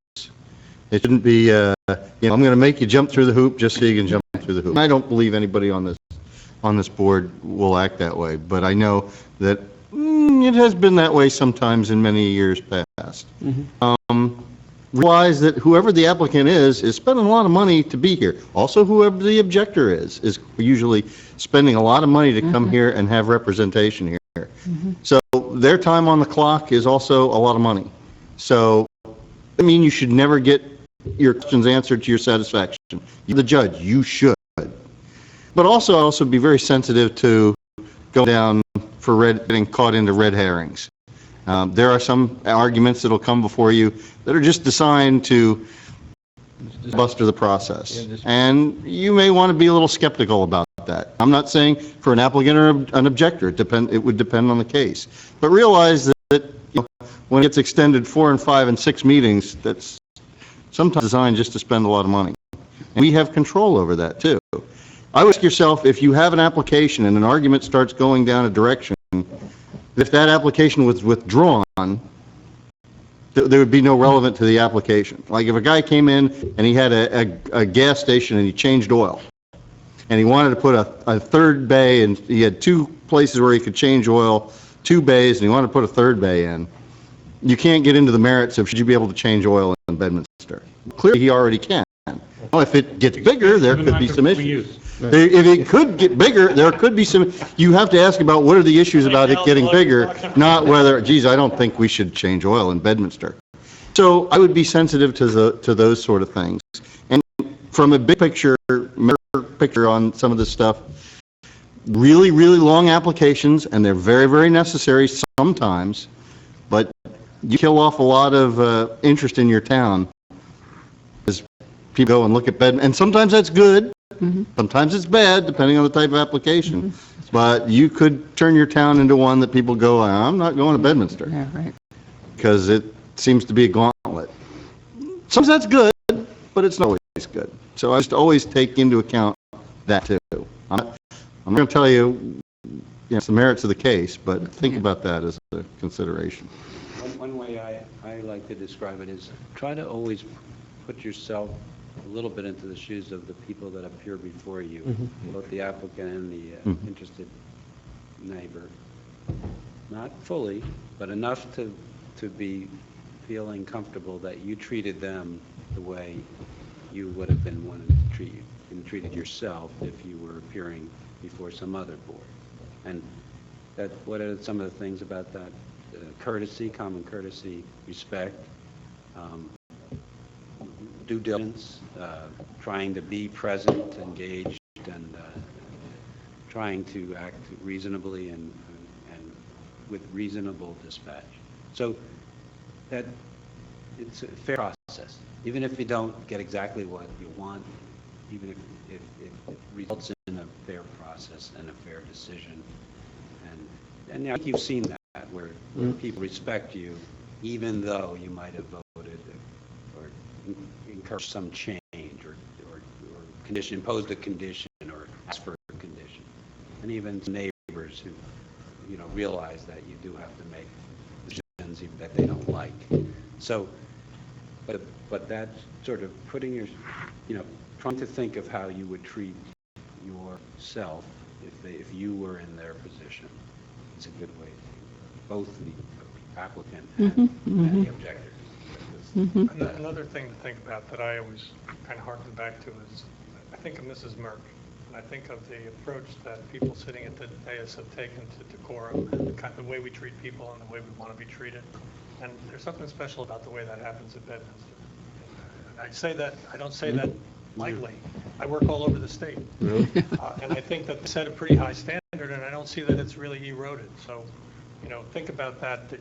What Tom said, the way you'd like to be treated, I think certainly that's the standard. I was representing an applicant in a case where the mayor gave my client the finger during the hearing. Come on. That was this finger. No, damn. You're number one. Oh, no. Wow. But it doesn't go on the record. Doesn't go on the record. Oh, that's not an American Sign Language sign. That doesn't get in the record. Well, we had the raucous between the attorneys back with the application for the solar panels, and those attorneys would just go at it. And That's Tom's job. Some disagreements between attorneys are actually a show and an opportunity for them to make statements to you, which to some extent is normal. Okay, so you don't even get in the middle of it. no, we didn't get in the middle of that. The entertainment value. We'll help you when we know that we're beyond the bounds, okay? But that's that does happen in controversial cases. Mhm. Frankly, you can't prevent it. Right? That's how, and this is the only record. So when they go to court, there's nothing but what's on your video and the Mhm. transcript Mhm. and the documents. That's it. People try to get stuff in, they try to Mhm. say, oh, he said, outside the meeting room, he said a text that said this and those. But the judge is really trying to look at what happened in the walls of this hearing room about that case. So we want to have a good record, we want to have a fair record, we want it to be intact, we want people, you to be able to make an informed decision. And that's what we're going to try to do, and you're really good at it, so just try to keep that going. You're on a roll. Just stick with it. Any other questions, more, board? I guess that's, yeah, go ahead, Nick. Would mention something that you've told us, Tom, not to meet as subgroups and discuss things. I know this sounds a little scary because I feel like you want to have dialogue, but I think it has serious implications. If you send an email, Nick sends an email to George, and George sends an email to Carol, and Carol sends it to you send it to Scott, you just have 5 members of a 9-member board on a chain email within a few days or within a few minutes or within whatever. That's a majority. Yeah, harm. The email proves you had a meeting without electronic meeting. Electronic meeting. Yeah. Without having advertised, Mhm. without having any opportunity for the public to participate or hear it. And the email, or the text, with electronic proof. And not, you're very good at it, I don't think you do this, but, so, Don't start. Don't start it. Don't start. Don't do a reply all, it's scary because when I see those, it just, 9 or just got, I hate that. Disqualified. Yeah, right. I don't have enough alternates for that kind of case, okay? So just, it's contrary to all your social media stuff that's happening, contrary to what your kids and everybody else in the world are doing. Sure. It's contrary to what you think is normal, contrary to our president. But you're the justice. And so we have to be careful that we keep it in factors. The case is the case. The other stuff is not the case. And if you imagine if you have an open public meetings act violation, it paints the whole case. In the middle of the case, it paints that whole case and perhaps makes the entire case Do-over. never worse than that, not good. Nothing worse than rework. Yeah, but even when we would send people to inspect Trump golf course, Yeah, what we do with those. you I'm okay wouldn't with want to send subcommittees. 5. I'm okay with subcommittees, the chair can set up subcommittees, the Right. chair can be on a subcommittee, that's the majority of the board, okay? And we can even, so it's a 9-member board, 4 of 9 can be together in a subcommittee. I'd rather it be a subcommittee. When we do have site visits, when we have had them, we sometimes do a notice public meeting. Have all of you be able to go to a site at the same time and take minutes. And, I write them down, or Vinnie can come shoot me. And we actually have a meeting in a field. So it's hard to do because what about the public? What about, the applicant? What if people say something, it's not on a video, but it's doable. And a big case of mine. And so, but these sensitivities to like majority discussions and to email and text are really critical. So, and you're really good at it. There's been a lot of towns that have gotten in big trouble over email and text. Okay, our next meeting is February 2nd, so I'll look forward to seeing you all. And I encourage everybody, when you have an application, to go visit the site, see it for yourself. I always visit every site that comes before us, just so you have a visual of what that site looks like. You just go by yourself, yeah. Application even allows some access, but Yeah. you basically drive by, look Yep. around, drive the neighborhood a little bit, just try to get a sense. It's very helpful. It's, to see the plan. it is. Three dimensions. Yep, absolutely. Yeah. Okay, do I hear a motion? Adjourn. Adjourn. So moved.